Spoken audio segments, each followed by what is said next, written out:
Hello, doers, builders, and shapers of tomorrow. You're all conductors of the world of work.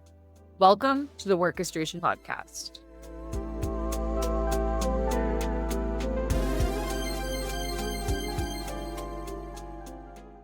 Hey, Donna. Good to see you.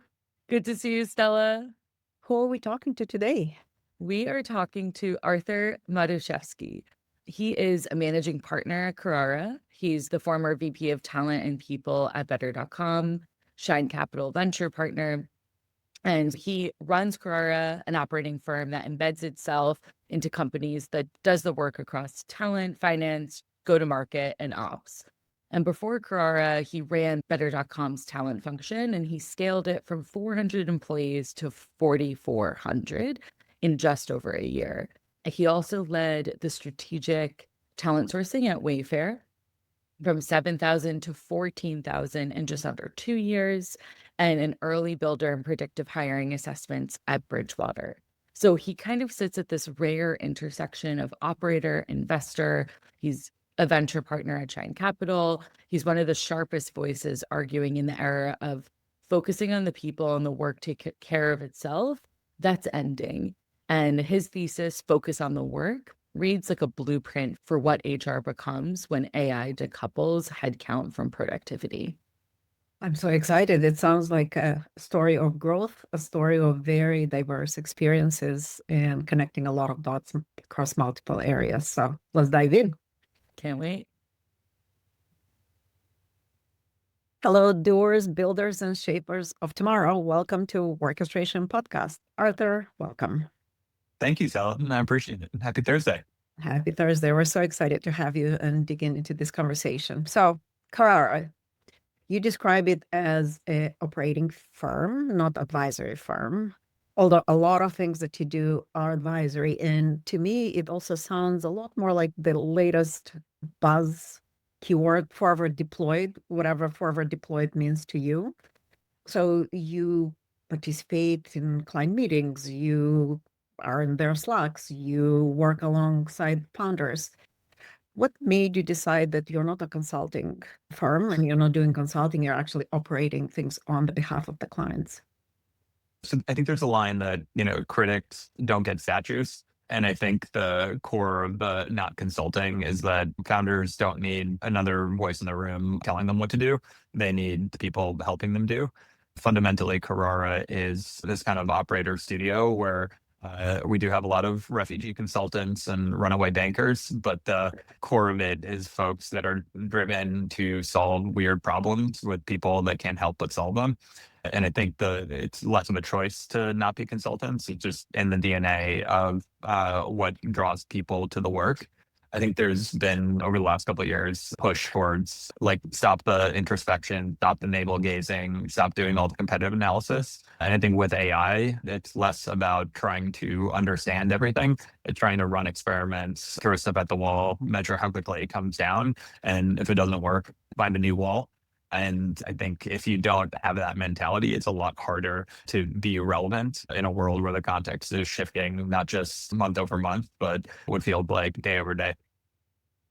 Refugee consultants, I'm going to remember that for a long time. So you specialize in talent management, talent acquisition, talent, everything around the talent. Typically, that's considered HR, that's considered overhead. You actually made a business out of it. What exactly do you think is different in what you do and how you do it, and why founders decided that this is worthwhile paying someone to do it well? I think it's hard to find top line growth for the organization. I think a lot of the classical model of HR was about preservation and management and basically collection of resources. You talk about engagement, you talk about retention, but you wouldn't talk about value production. A lot of our team has experience, minding the P's and Q's, but also managing the P&L. And I think that balance of operational rigor with a focus on growth is mostly what's been missing from a lot of the traditional people operations. The job, I think, of anyone in this market is to figure out what the commercial strategy is and how you pair the organizational strategy to that. if companies are changing because, 6 months ago, AI was as good as an analyst, and 6 months from now, it'll be as good as a manager. And, 18 months from now, it'll be as good as a principal. The way you build your org becomes the way you build your business. I think there's been a lot of bromides about human capital, but there really hasn't been an approach to managing people in the way you manage your investments or your portfolio.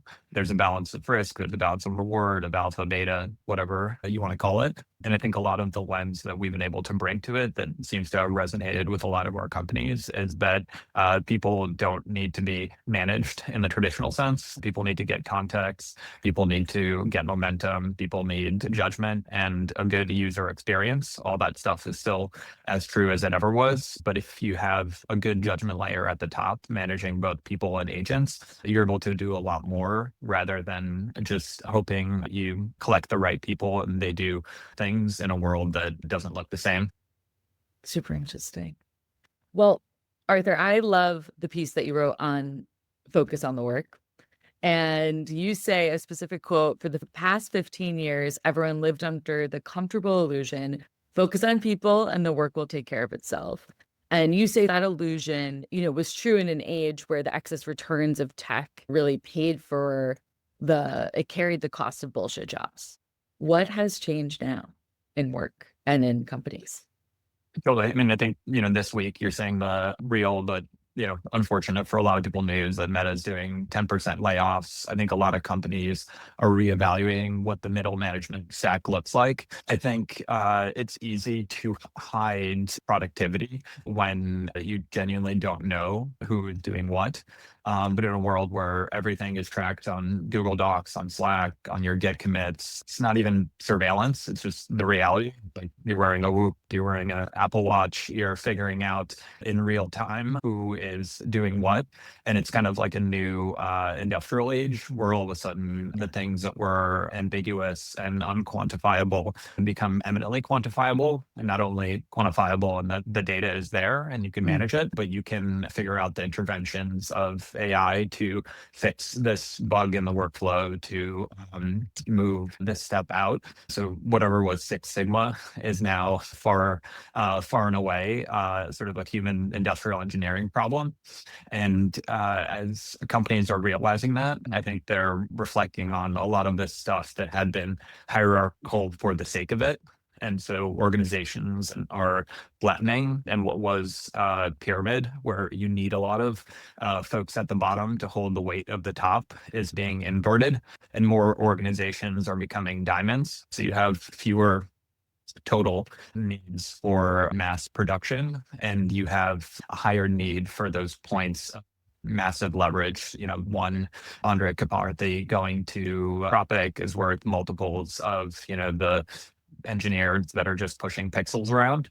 And the reality of a lot of that is that folks need to make sense of their jobs, not as a function of doing the same thing, but of finding opportunity and going into the crevices where work is not yet clear. And I think, startups have been talking about this need to have folks that are comfortable with ambiguity or down to clown for some period of time.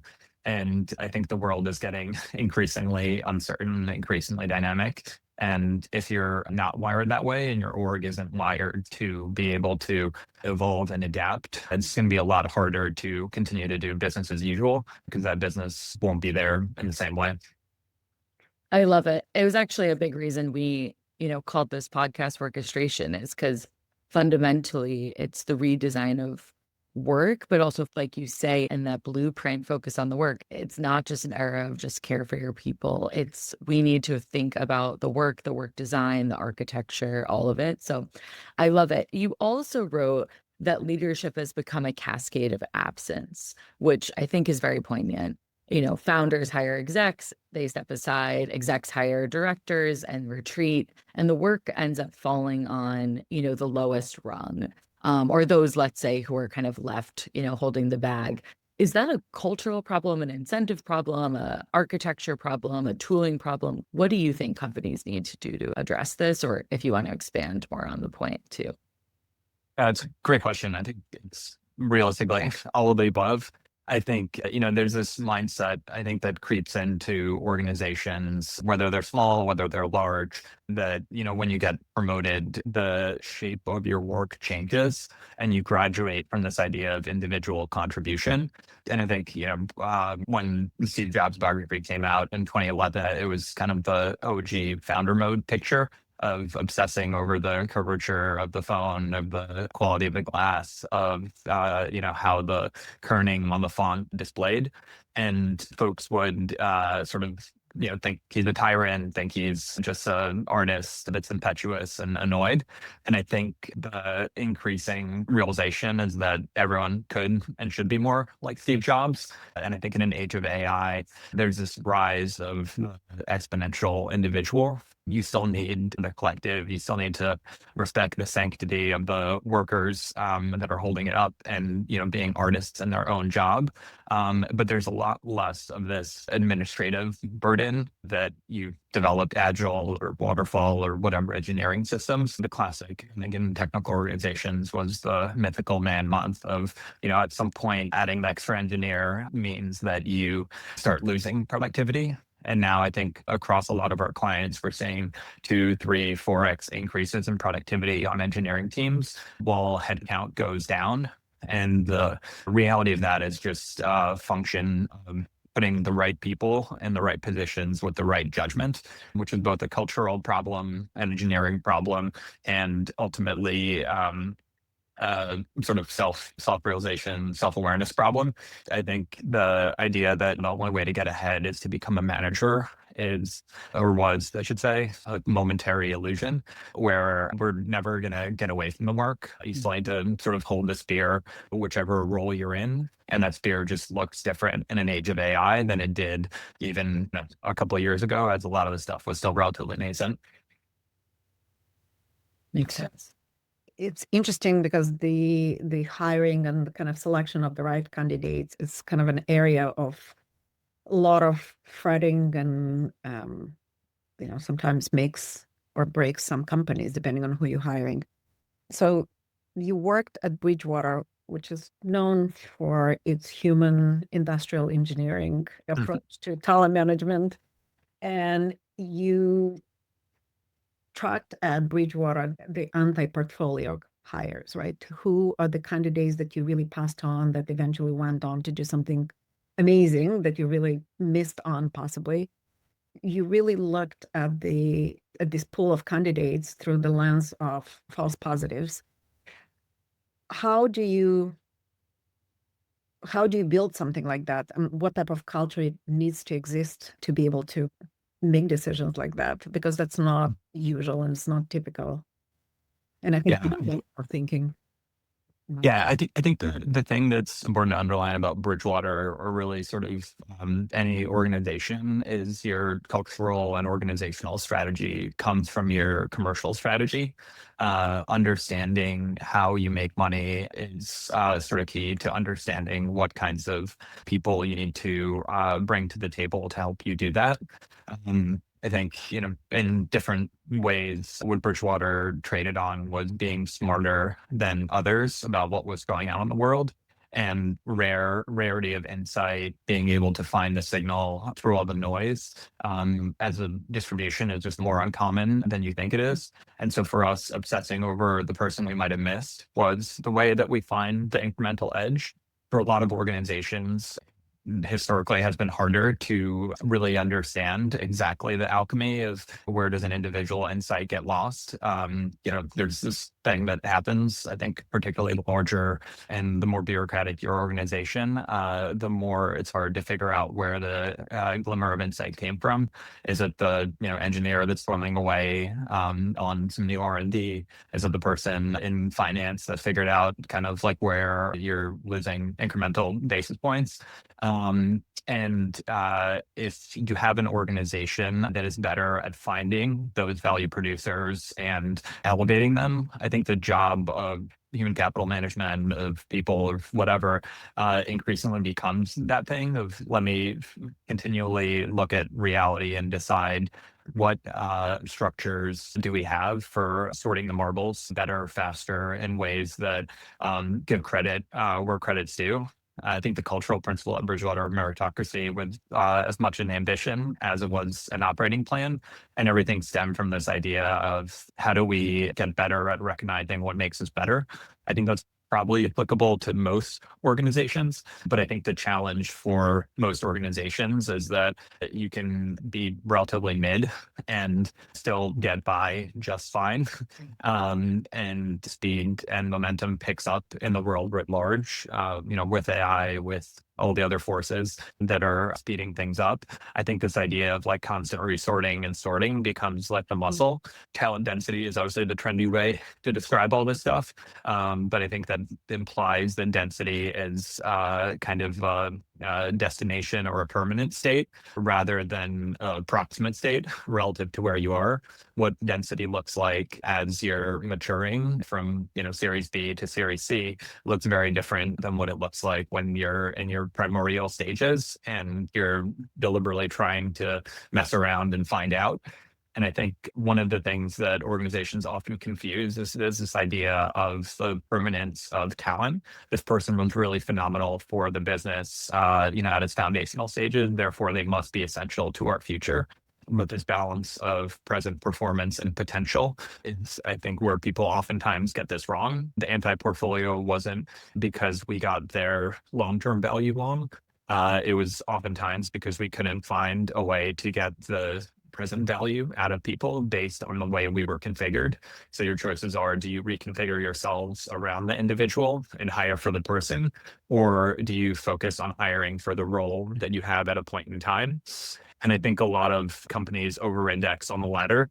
And it's like, this is the job to be done now, rather than this is the job that we might need if we hit this milestone, if we ship this process.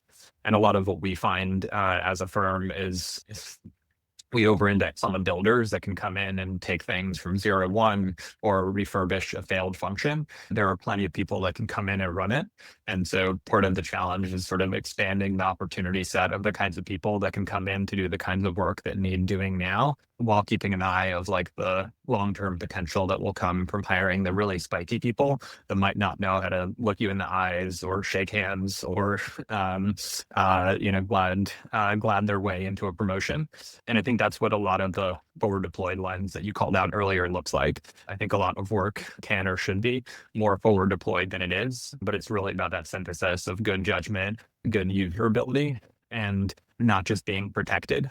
I think a lot of engineering organizations historically had this idea of like, we got to give everybody ping pong tables and kombucha and foot massages to keep the engineers happy in their cage. And what Palantir and a lot of the more progressive organizations were able to do is like, actually, let's just put them in the line of fire. Let's not coddle them. Let's force people to evolve based on what the world and our clients demand of them. And for those that rose to the occasion, it's created great future opportunity and future potential. But in the moment, it probably meant you lose some efficiency in terms of not spending all day coding in a closet. But long term, you're actually solving the problems that matter because you're getting to the solution sets quicker. There's so many nuggets and so many like coding in a closet, spiky people. We need to create a whole vocabulary for HR nowadays to and integrate this thinking because it's brilliant. And by the way, are you saying the pedigree is no longer helpful and valuable? Like, how do we evaluate people now? Will resumes going to be dead finally?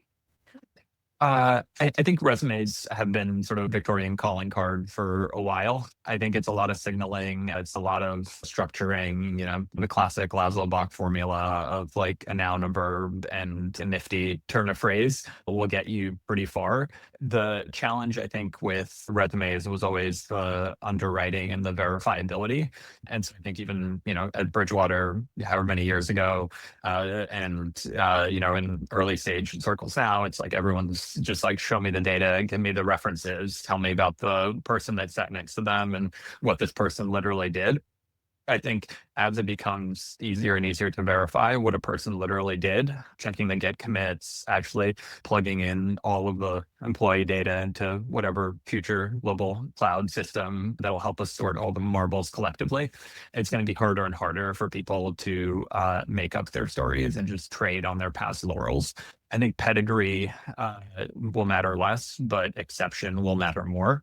And so the thing you're looking for in a resume is not the fact that, they were at MIT or that they dropped out, but the thing they did that's different than their peer set still mattered. Whether she, was running a successful babysitting business once upon a time, or whether they were trying to figure out something within their cohort at Bain in a new practice area that didn't really exist, but they read about it, so they wanted to try it. It means that you're still looking for the outliers, but you're just reading the resume signals differently.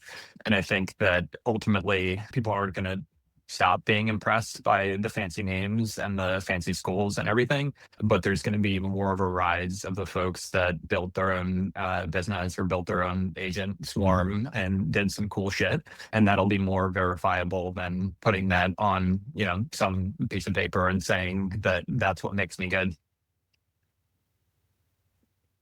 So, what I think would be fun next is really hearing, especially for our listeners, like an example of some of the amazing work that you and Carrara have done. So, if you could walk us through a recent engagement, we'll give 2 examples that we're aware of, and these are anonymized, but still give the color of the context. So, you could pick one. So, either rebuilding the talent function at a 2.5 billion NASDAQ listed social platform after 70% post return to office attrition, or getting 82% of providers staffed in less than 30 days at a Series C healthcare marketplace.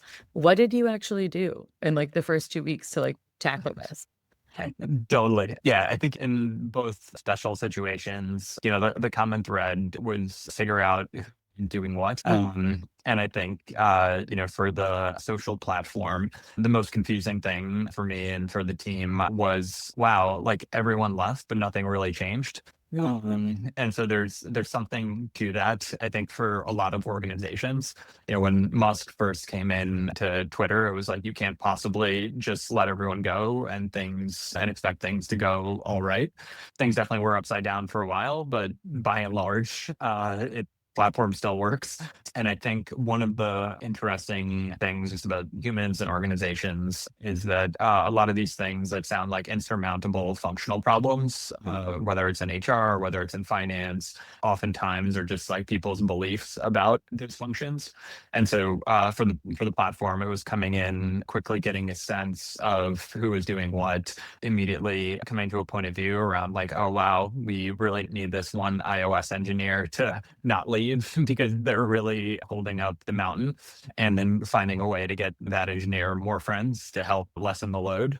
And so if you can only focus on a few things, it's sort of 70% of your attention goes to one priority, which at the time was get the right people around. So we found teams of contractors, we found teams of folks that had the specific subject matter expertise as we transitioned from monolithic architecture. And we found folks that had better chops around user research and really understanding the unique needs of the community. Pair those together and then really focus then on building the muscle to build more muscle. So within 6 months, we helped bring in 50% net new talent to the org. You earn the right to get new problems. We then rebuilt a lot of integration and onboarding. We then shifted to rebuilding the operating principles and getting folks to align around how do we share context, how do we share information? Because 50% new people means no one really knows what's going on. And you have to overinvest on the narrative that people exist within. And a lot of that was sort of the traditional internal user experience of being an employee. We then shifted into what looked more like business operational work and evolving the operating rhythm of the company. So everything around setting priorities, making sure that accountability was matrixed across the org. We were in the right then to start building out more of a functional leadership layer, still under the guise of this kind of diamond shape. And so more senior individual contributors that could stay in the work, but it could elevate the quality of the work being done just through their personal appreciation of craft. We then moved into more expansion areas, tried and failed a number of approaches, both with hiring, with contracting, with developing novel AI applications, building off the data and distribution of the platform.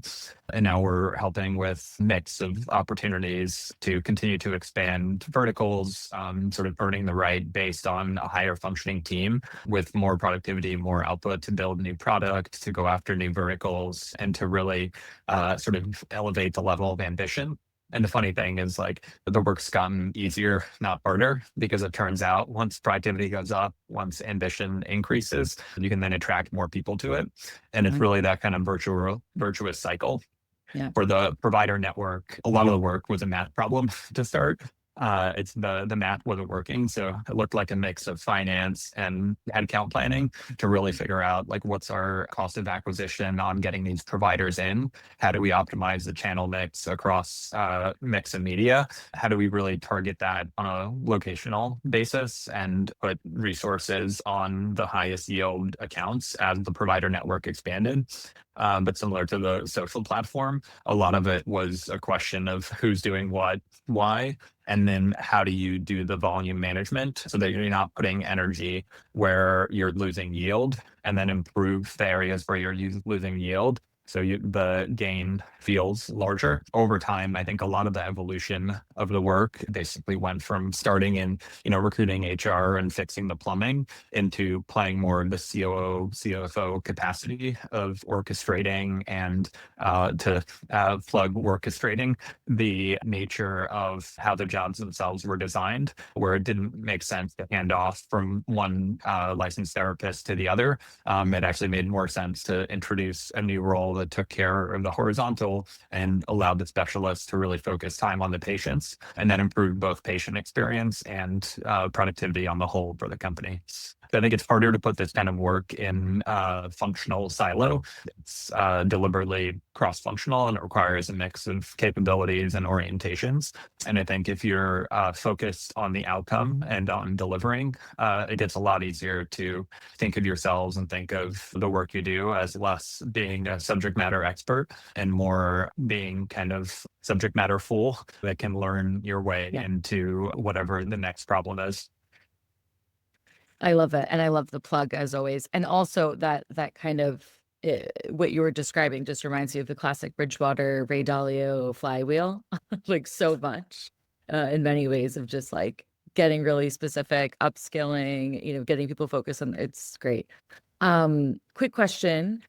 You sit at obviously all these levels, and your team does too, right? All of Carrara does, where you have the operational execution, functional leadership, company leadership, building and shaping. Where in the stack of where you're operating right now as an organization is AI kind of quietly or loudly doing the most work for you? Like, I would just be curious, like, where are you finding it to be the most helpful? For sure. I think we often talk about this kind of like pyramid of value. There's administration on the bottom, there's specialized judgment in the middle. A level above that is resourcing and orchestration. So who does what and how do we make those decisions better? And at the top end, it's resourcing plus white space. We know there's opportunity, but we don't know what people can bring about that opportunity. We're seeing AI candidly across all levels. And so, at the bottom, it's relatively obvious. We have all of our coordinators and operations folks using run layer and connecting various APIs and MCPs together to create one shared way of operating. That gives us leverage, but it also gives us observability, so we can catch the errors in the workflow, evolve it faster, get more yield on a per person basis, and earn the right to serve clients at a higher level of throughput. On the specialized judgment layer, the core thing that AI does is really compound the ability to share the goods. If someone builds a good spreadsheet, it lives on their Google Drive, and some people can edit it. If you drop that spreadsheet into skills and plug away on co-work, everyone can benefit, because then they're standing on each other's shoulders to refine and evolve the nature of the analysis specific to whatever the client domain looks like. for the resourcing, a lot more of it is about really understanding our own supply and demand. We've got this microeconomy of, hey, we know Stela's great at this and Donna's great at that. So how do we pull you in even for a quick consult rather than have to devote you to this product and this project? And on the fourth piece, we're developing a lot of our own harness and our ability to have a broader aperture so that when we encounter problems across our clients of, hey, we need more forward deployed this, we're trying to apply this kind of understanding to healthcare, we're trying to apply this to freight or to manufacturing. This idea of what was once, a team of McKinsey partners running around having everything in their heads is actually eminently laudable. And if you have that, then you take the subject matter expert and the sort of cracked AI kitties, throw them at a problem, and you're establishing like new foundations for how to both set up a business, but you're also increasing the ability of that foundation to compound because you don't have to spend your time dragged down into the bottom levels of the pyramids. It's so interesting. We keep circling around this topic of value, right? It's all about creating value, elevating the top line, tapping into the talent that brings the most value. Like, how do you define value and how should HR look at that topic? So I think it's largely back to the commercial strategy. Like, I think, you had this challenge of like, is it the ideas around the work or is it the material conditions of the work? And the reality is it's both. It's like you need the visionary founder or the visionary product strategist to come up with an idea that moves forward, but then you really need the people around them across all the business operational functions, across all of product development to make that thing real. And so value is very much in the eye of the beholder, but in a framework of early stage or later stage investment, the reality is you don't get a lot of time, even if you have, a year of runway or 2 years of traction to really prove it. I think as a public company, it's even more compressed. You're living, quarter to quarter. You're worried about hitting this year's targets and getting ready for the next. And so it's hard for any business to outpace the ability to produce value. I think you're seeing this a lot with the market today with, a lot of the large language labs and these roll-ups. We're seeing financial engineering and human capital engineering at a scale that we haven't seen before, but small teams of folks with uncommon insight and uncommon energy are able to partner with these larger stores of value and companies and really terraform and transform what the market and what investors think of that company. And so I think we're entering into this kind of golden age of private equity and human equity. I know there's a lot of folks that are very doomerish about, the future of jobs and the future of work.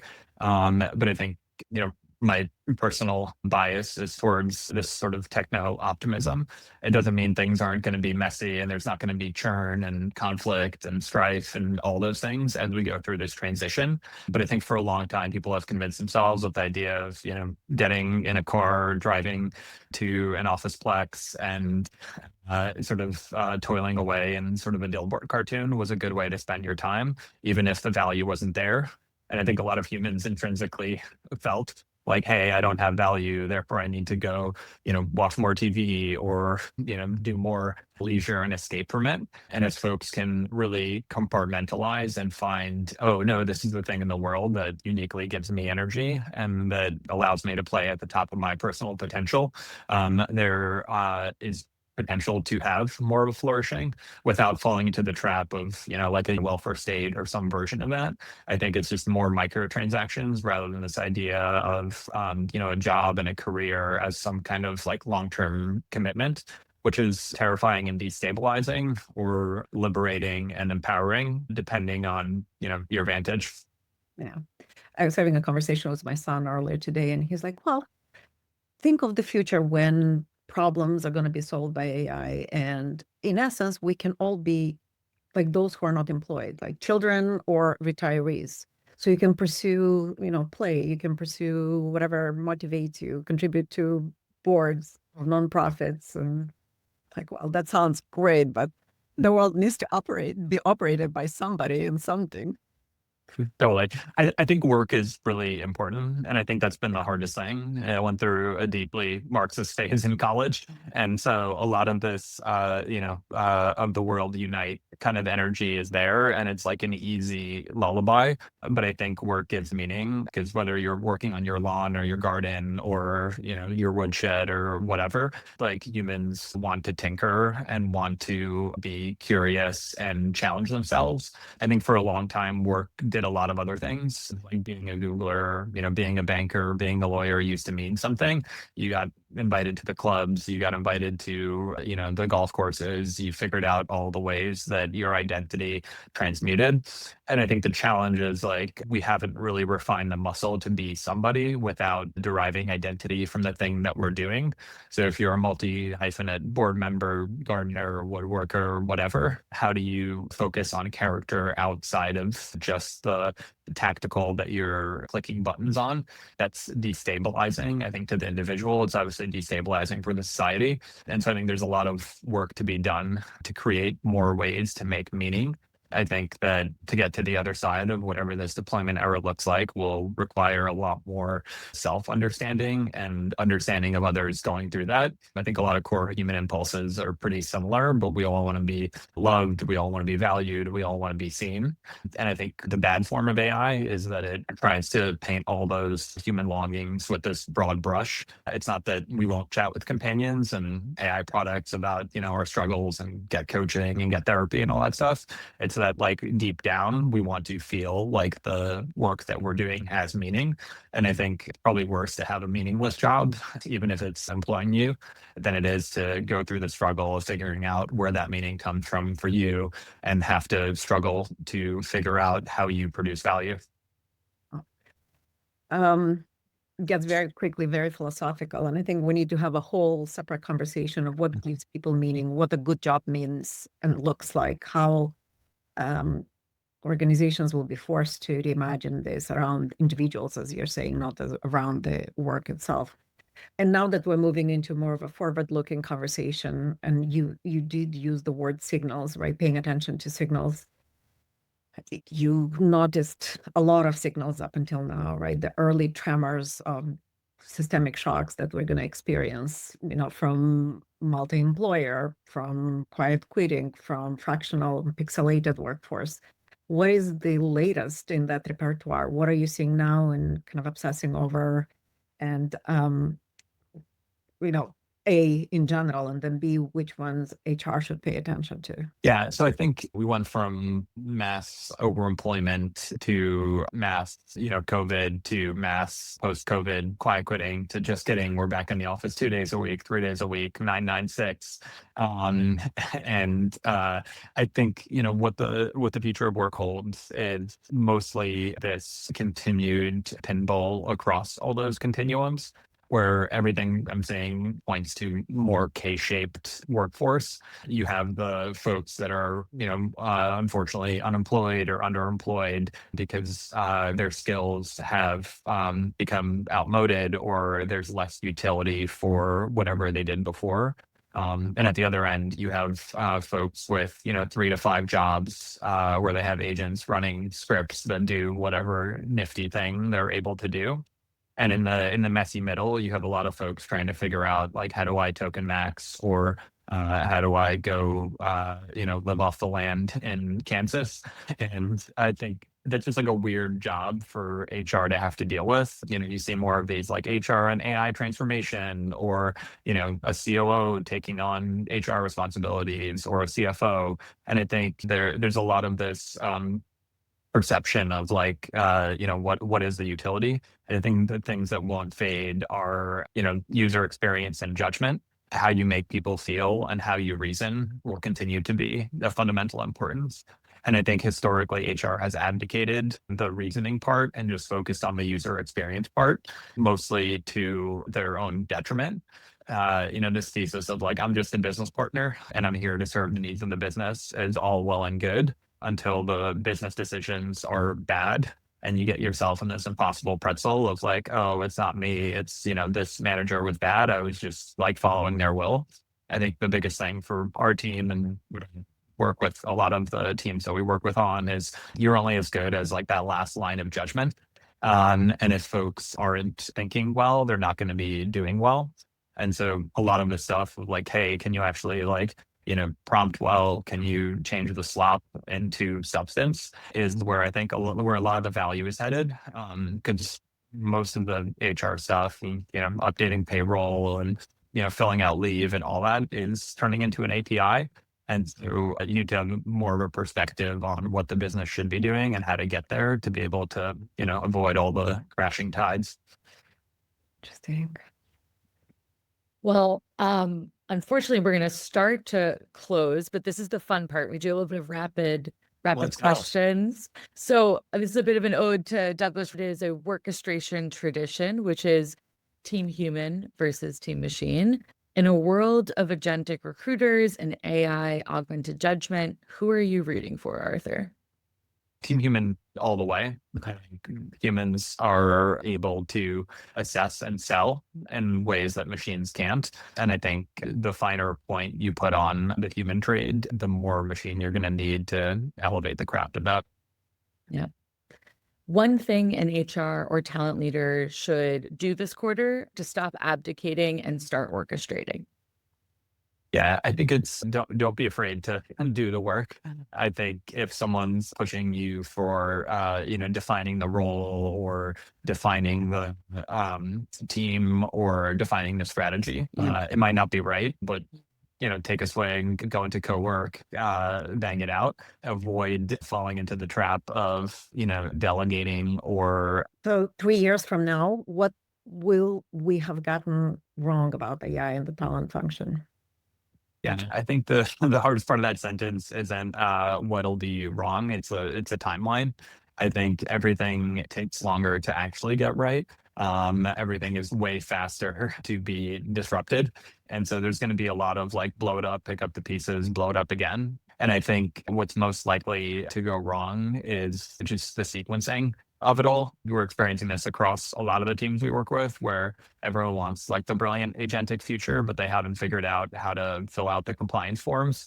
And so it's really hard to automate the things that you don't understand.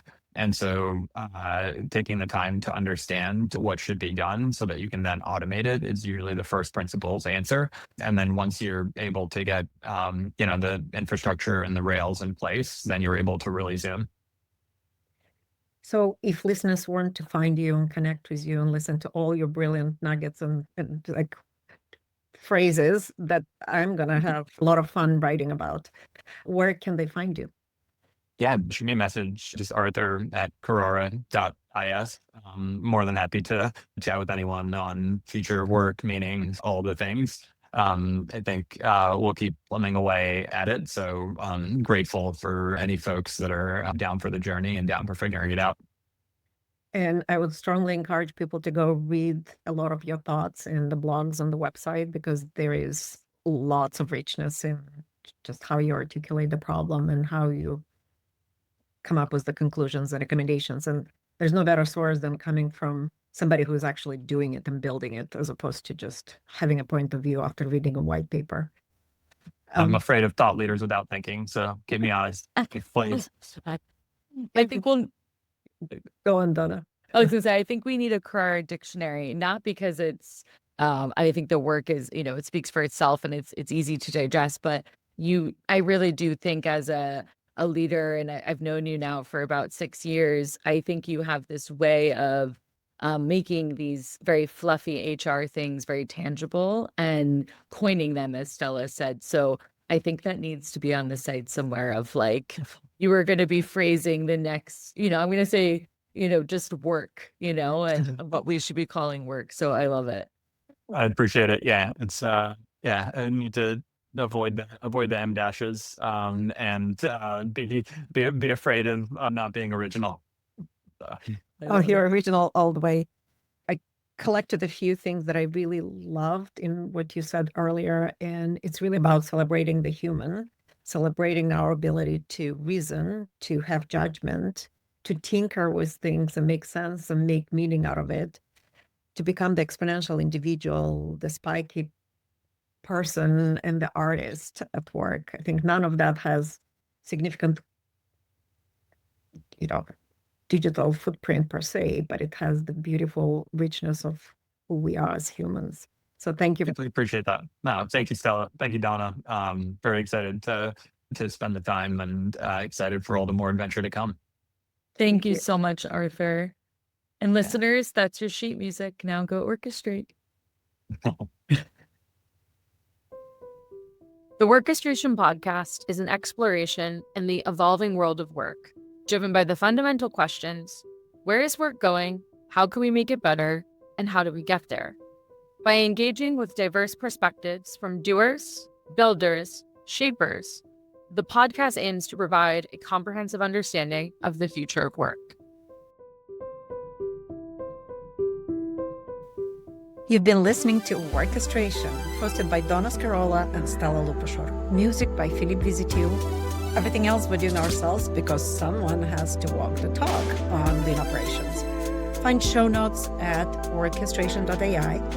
Follow us on LinkedIn, subscribe wherever you get your podcasts. If this episode sparked something, leave a review or share it with someone trying to solve the same problem.